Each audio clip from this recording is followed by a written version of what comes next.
Hello again and welcome to another cooking video. My name is Jay and today got one of these. If you don't know what this is, it's called a kabocha. It's a Japanese squash pumpkin. And today we're going to do a really easy recipe called Kabocha no Nimono, which is a simmered pumpkin. So, while today's recipe is going to be simple, I'm going to take this opportunity to teach you a little bit about Japanese cooking theory, some easy tricks. And as well, I'm going to show you a new tool that we're going to use to make this. So, stay tuned. We're going to have a lot of fun today.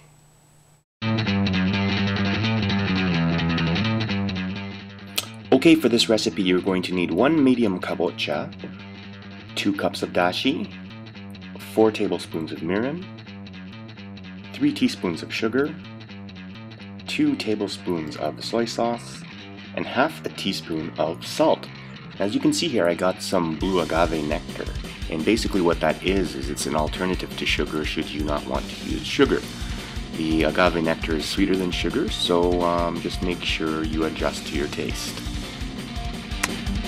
Okay, so let's get to work on this kabocha. The first thing you gotta do is you want to grab your heaviest, sharpest chef's knife, and you want to carefully cut this thing in half. Now these things are hard, so you have to be very careful, okay? So as you can see there, I just poked it in and I worked the knife blade around, being careful not to slip. Okay, so once you got this thing open and in half, you want to grab a spoon and scoop out all of the seeds. From there, we're going to section it off and we're going to cut it into slightly bigger than bite-sized pieces. Right? Okay. As you can see with a kabocha, you can eat them with the skin on, but what I'm going to do today is I'm going to randomly take pieces of the peel off with my vegetable peeler to give that mottled kind of appearance, and it just looks cool. So that's why I'm doing that. Okay, so let's get to cooking. What I'm going to do is I'm going to lay these pieces of kabocha in a single layer, skin side down, in a nice sized skillet that's deep enough to hold my liquid. I'm going to add my 2 cups of dashi, and then I'm going to set it to high. When that liquid starts to boil, I'm going to add the ingredients in this order. So I'm going to start with our mirin and sugar, followed by a little bit of salt, and then of course lastly the soy sauce. And there's a reason to this, which I'm going to tell you in one moment. Okay, so once all your ingredients are in and that liquid is boiling, what we're going to do is we're going to cover it and we're going to turn that heat down to medium and let simmer for about 25-30 minutes. Okay, so what about this Japanese cooking theory I was supposed to teach you? Well, okay, let's start it right now. And it starts with this. See this? If you're studying Japanese, this makes perfect sense to you. In fact, it's 5 kana from the hiragana alphabet. Sa, shi, su, se, so. Okay? Sa, shi, su, se, so. So I'm going to teach you a little bit of Japanese terminology while we're here. So sa, shi, su, se, so is an easy way to remember the types of ingredients that we're going to add and in what order we add them to a dish in order to make something taste its best. Okay? Now sa stands for sato. Sato, which is sugar. Okay? That includes mirin as well. Okay? Shi stands for shio, which is salt. Okay? Shio, salt. Su stands for vinegar. Su, of course, is the word for vinegar. Okay? Se, which doesn't make sense to me at all, stands for soy, shoyu. Okay, soy sauce. And then the last one, so, is the end of the word miso. Miso. You already know what miso is. So miso.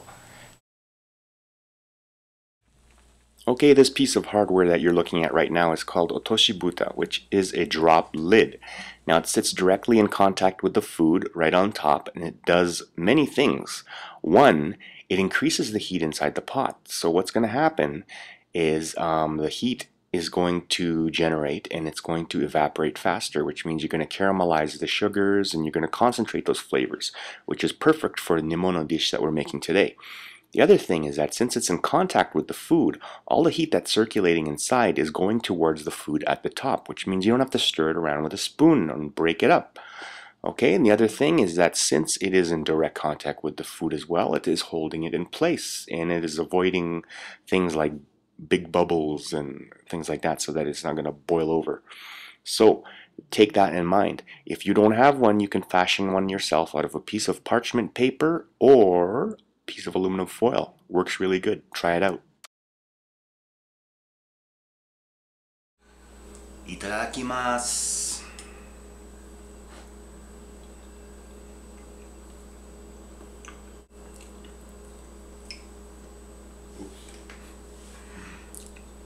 Nice. Very good. So like I said, the drop lid, otoshibuta, concentrates all those flavors, making it like 10 times better. That's my phone. Shit. Okay, so like I said, making our ingredients 10 times better than if you did it with like the regular lid. And really it does. It makes a huge difference. Huge difference. So, that being said, you know what I'm going to say. I'm going to say, try this at home, have fun in the kitchen, and take care. See you next time.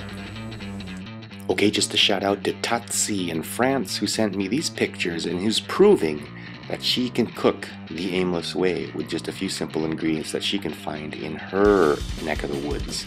So again, thank you for the pictures. Keep sending them in because I love getting them.